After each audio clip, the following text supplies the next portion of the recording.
Hello, my name is Sehic, and the business that I'll be talking about today is called buy.edu, and it is basically a social online marketplace for students to interact and buy any and anything from one another. I know from experience that I have probably $200 to $300 worth of books that I haven't been able to return or sell that I'm just sitting on, and I would love to have a place where I can sell them to students. And it's not just books, it's anything, computers, mopeds.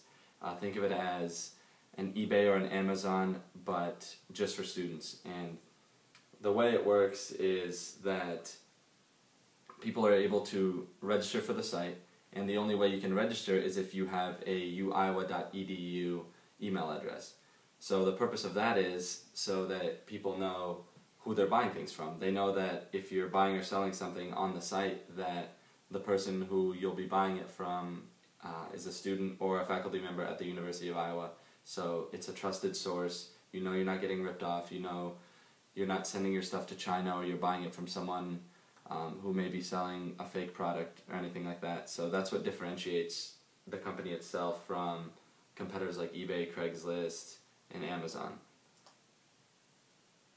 As far as startup costs go, to get a website made really depends on what features you want it to have, as well as who do you want to do it. With my website, I would need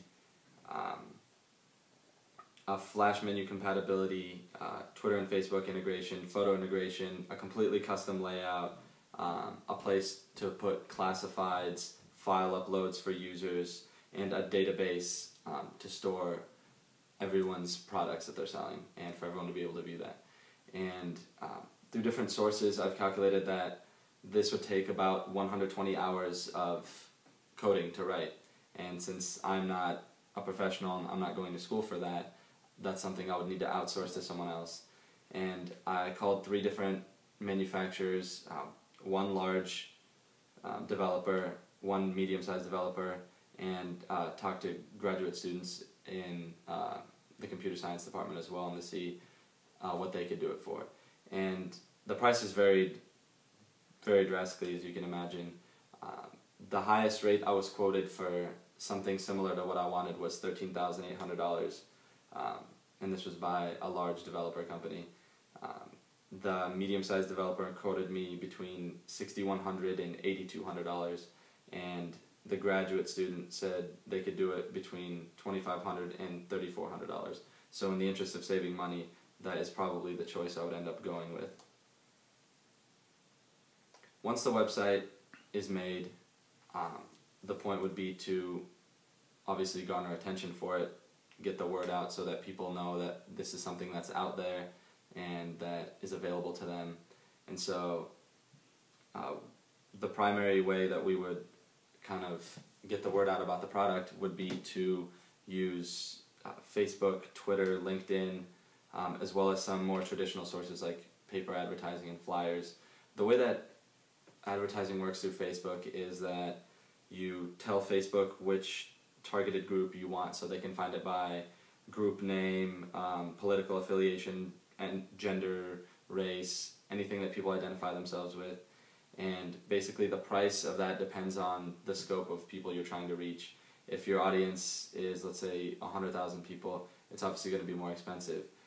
When I called Facebook themselves, they quoted me for a general number of 10,000 people who belong to a certain group. It's an initial fee of $149 with an additional 30 cents being tacked on for every click or mention that your company receives because of that ad. So that would be our initial marketing strategy. Once the website is developed for around $3,000 and the marketing is out of the way, our total cost with the bank loan of $10,000, that's going to factor in as well as other miscellaneous expenses and a salary for the programmer who would run the website once it's been made. Total cost for first year operation comes to $33,649 plus the 30 cents per click that would be factored in depending on how many views and mentions the site got. As far as startup capital, it would consist of 55% equity stake, which would be mine, and the rest would be to outside investors, and the employee, my first employee, would have 5% as well. I expect the company to break even midway through the first year, and revenues after the third year to be $116,000. And I hope that's it. Thank you very much.